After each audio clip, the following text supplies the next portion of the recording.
Good evening, and welcome to Future Choices. My name is Fran Snedeker, and I am the producer and moderator of this educational series exploring reproductive health issues, filmed at the LMC TV studios in Mamaroneck, New York. Several months ago on Future Choices, we followed 5 young Ethiopian women on a walk to beautiful, pursuing peace from the affliction of obstetric fistula.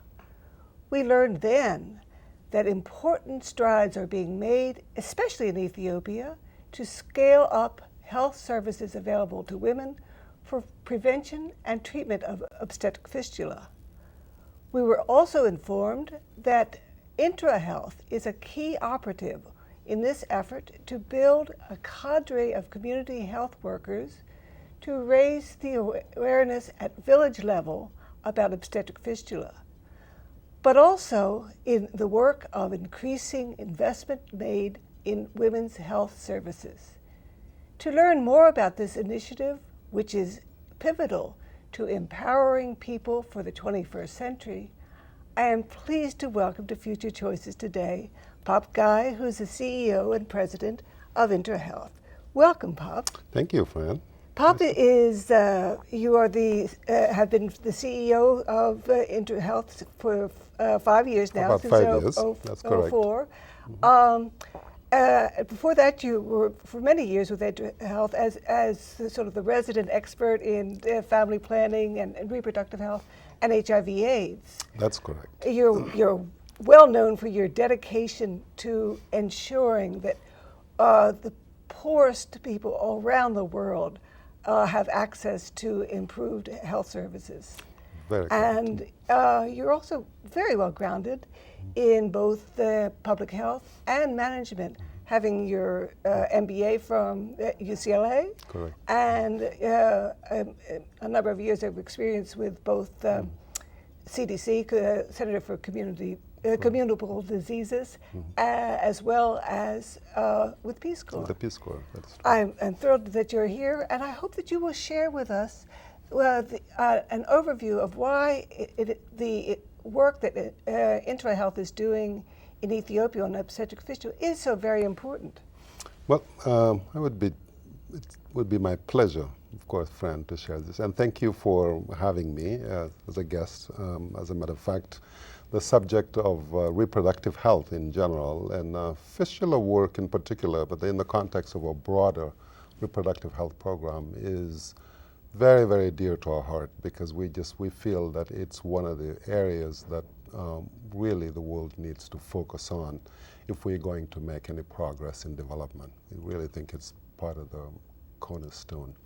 IntraHealth has been working in this field in a number of years now. First as part of the University of North Carolina, oh, really? The School of Medicine. Yeah, until 6 years ago, when we became an independent organization, we were a program of the School of Medicine at UNC, and we ran along with Johns Hopkins.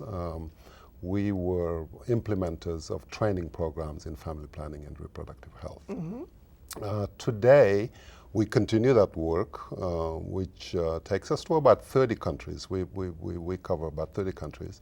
But we continue to focus on 3 areas predominantly. One is maternal and child health and family planning, and that's in that program, actually, that our work in fistula is conducted. The second leg is our work on HIV/AIDS, both prevention and treatment.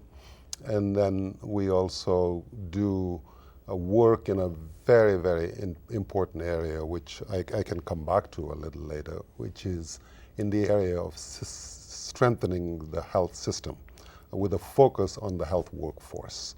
Okay, we'll have to figure out what those words mean. We'll yes, and yes, it's just for that third component, it's mostly how do we strengthen the capacity of local health workers and local institutions so that they can do the work themselves rather than continuously dependent on outside help.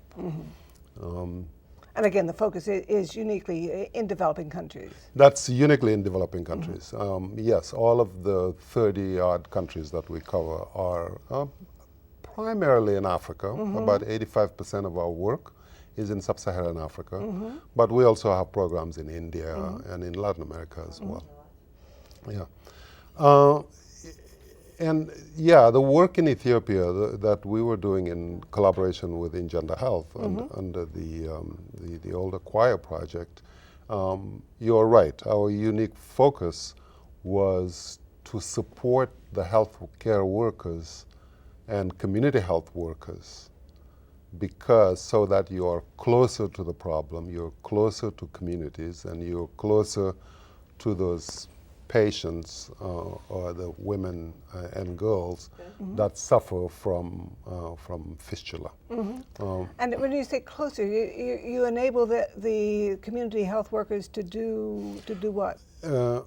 We are preparing them to handle several aspects of the problem. One is so that they can educate women, men, and families in the importance of preventing fistula.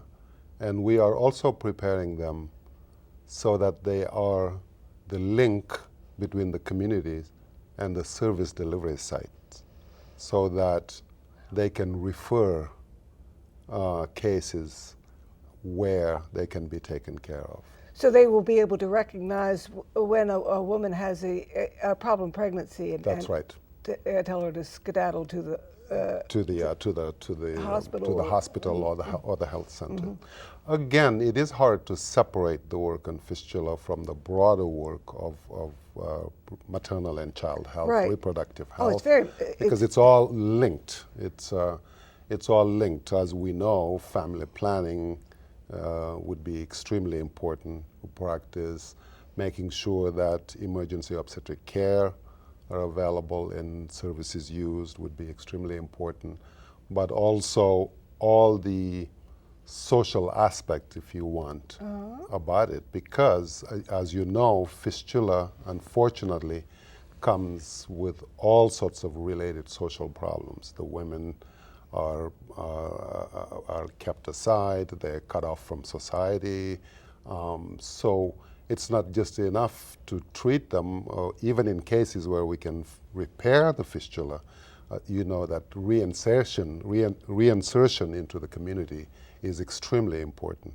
So the community health workers have a role in that as well. We're talking gender equity as well as family planning, reproductive health. Absolutely. We are talking about decision making by women. We are talking about empowering the women so that they know when to take on the responsibility and do what is right, because we are still unfortunately dealing with a lot of the issues. I was recently in northern Nigeria where we were disseminating the results of a study we did with victims of fistula, as well as their relatives and parents, as well as community religious leaders, just to get their thoughts about their perception and understanding of this culture. And a lot of it had to do with decision making by these women. We found out, for example, that in many cases, the women ended up developing fistula because they were not in a position to make a decision to go to the health centers, that they were sitting there waiting for the husband to come. So it is a whole package, and investing in the health workers, the categories of health workers that are closer to the communities and to the people suffering from these problems, I think is very, very important. We are also focusing on this group of worker in general because meaning the lower level, lowest cadre. The lower cadre, because of the severe shortage of healthcare workers, which we can come back to in a little bit. But we know that in most cases in the developing world, the percentage of